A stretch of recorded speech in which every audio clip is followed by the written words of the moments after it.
Super seeder बोलते हैं।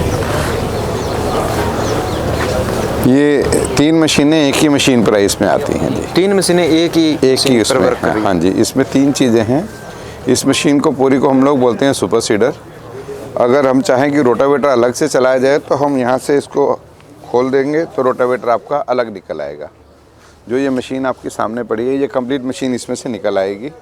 As a rotavator किसान खेत में इस्तेमाल करेगा।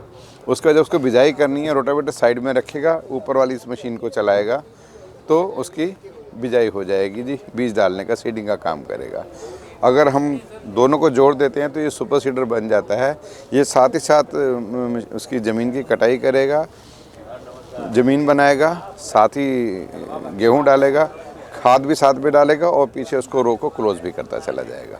3 साथ तो 3 ऑपरेशन हो गए। तो 3 मशीनें, एक ही मशीन से 3 मशीन का काम लिया जा सकता है। कौन सा ट्रैक्टर चाहिए इसको? हाँ जी, ट्रैक्टर कौन सा चाहिए इसको? इसके लिए ट्रैक्टर हमारा 47 हॉर्स पावर से ऊपर ट्रैक्टर चाहिए। 8 फुट की मशीन है ये। अच्छा 50 हॉर्स पावर से ऊपर का कोई भी ट्रैक्टर इस मशीन को चला सकता है जी। अच्छा, परफॉर्मेंस बढ़िया है इसकी? परफॉर्मेंस बहुत अच्छा है जी। इससे क्या होता है कि आजकल बुआई इसी से हो रही है जी।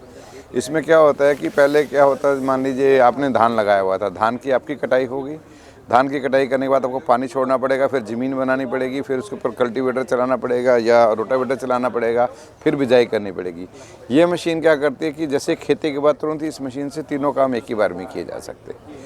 तो किसान के जो 3 ऑपरेशन है, एक ऑपरेशन में काम हो जाएगा। 3 बार उसको मशीन नहीं चलानी पड़ेगी, 3 बार डीजल नहीं खर्चा करना पड़ेगा, 3 बार ड्राइवर हायर, मैन पावर नहीं हायर करनी। सबसे बड़ी चीज़ है इसमें मैन पावर की ज़रूरत नहीं है।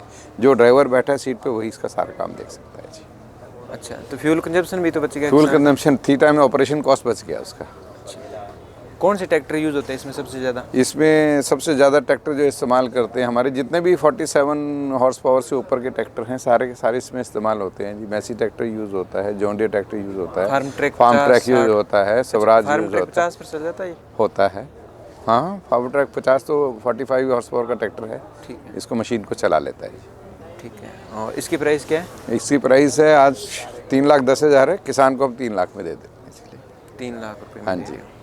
ओके, तो ओवरऑल अगर कोई 3 प्रोडक्ट अलग अलग परचेज करता है और ये सिंगल प्रोडक्ट परचेज करता है तो इसमें क्या बेनिफिट रहता है? बहुत फ़र्क पड़ता है जी। ये तो अपने आप में एक कंप्लीट मशीन है। देखिए, अगर आप रोटावेटर लोगे तो आपको इस 8 फुट का लगभग 1.5 लाख के करीब का रोटावेटर आएगा, पहली बात तो। ठीक है, आप सीडर लेना चाहोगे तो 1.25 लाख रुपए की सीडर आएगी जी। और अगर सुपर सीडर अकेला लेना चाह रहे हो तो 3 लाख आएगा। तीनों मशीनें मिला के हम लोग 3 लाख की कॉस्ट में देते हैं। सबसे ज़्यादा मैंने आपको बताया उसकी ऑपरेशनल कॉस्ट पे फ़र्क पड़ेगा जी।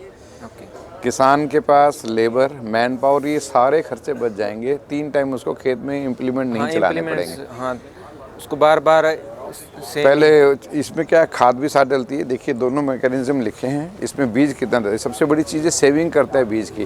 किसी को पता नहीं है मुझे 1 एकड़ के अंदर कितने बीज डालने हैं, बट ये मशीन बताती है आपको 1 एकड़ में कितना बीज लगेगा, कितनी खाद लगेगी। उससे क्या होगा कि वो उतनी प्रिक्योर करेगा, उतना ही उसको चलाएगा, वेस्ट नहीं बचेगा। तो ये वेस्टेज को कंट्रोल करता है, सबसे बड़ी बात है। एरिया कवरेज बहुत अच्छा है। अगर इसमें कोई प्रॉब्लम आती है तो किसान इसको कैसे ठीक करवा सकते हैं? वैसे तो जिन देते हैं हम लोग डीलर्स के थ्रू देते हैं। अच्छा, डीलर हैं हमारे इस समय लगभग पूरे हिंदुस्तान में लगभग 196 नॉर्थन इंडिया के अंदर ही लगभग 190 से 195 डीलर हमारे पास हैं। और ये जो मशीन हमारी इंडिया नहीं, देखिए इतने कंट्रीज़ में हम बाहर भी भेजते हैं जी। अच्छा, बाहर भी भेजते हो? हाँ, बाहर तो भी सर भेजते हैं। ये जो है सब्सिडी कितनी होती है गवर्नमेंट? सब्सिडी गवर्नमेंट इस मशीन पे भी सब्सिडी है। कितना परसेंट? 60% सब्सिडी देती है। 60% सब्सिडी? तो 3 लाख रुपए 60% सब्सिडी अगर गवर्नमेंट दे रही है? 1,80 में फार्मर को ये प्रोडक्ट मिल जाता है। डीलर से जब वो मशीन परचेज करता है उससे पहले ना गवर्नमेंट का पोर्टल है। अच्छा, उस पोर्टल पे वो अप्लाई करता है। जब वो अप्लाई करता है तो उसका टोकन मंजूर हो जाता है। टोकन मंजूर होता है तो डीलर के पास जाके वो मशीन ले लेता है जी। सब्सिडी की फाइल डिपार्टमेंट में लग जाती है, वो किसान के खाते में डायरेक्ट जाती है। क्योंकि किसान के आधार कार्ड से ही वो सब्सिडी अप्लाई होगी। और किसान को अपने हाथ से ही पोर्टल ऑपरेट करना पड़ेगा। ओके, उसमें उसको 5,000 रुपये मार्जिन एक जमा करना पड़ता है जी, कि हाँ जी मैं इस मशीन को लेने में इंटरेस्टेड हूँ। अगर उसका नंबर नहीं आता है, अगर ज़्यादा लोग अप्लाई कर देते हैं तो लॉटरी निकलती है, अगर कम होते हैं तो बुला के सबको मशीन सब्सिडी अप्रूव कर दी जाती है। ओके, हाँ जी। तो यहाँ पे क्या क्या फंक्शन दी इसमें? ये यही दिया कि जितना भी ये खाद और बीज इकट्ठे इसमें मिलते हैं तभी उसको खोलेगी और ये रोटर बाद में इसको ज़मीन में क्लोज कर देगा जी। अच्छा। रोटावेटर जो है 3 इंच तक की गहराई करेगा, यहाँ से बीज उसके अंदर दोनों में चल जाएगा। इकट्ठा दोनों को मिक्स करके देखो, यहाँ से ये खुली है, नीचे जाकर डिस्क्लोज हो जाती है, बीज क्लोज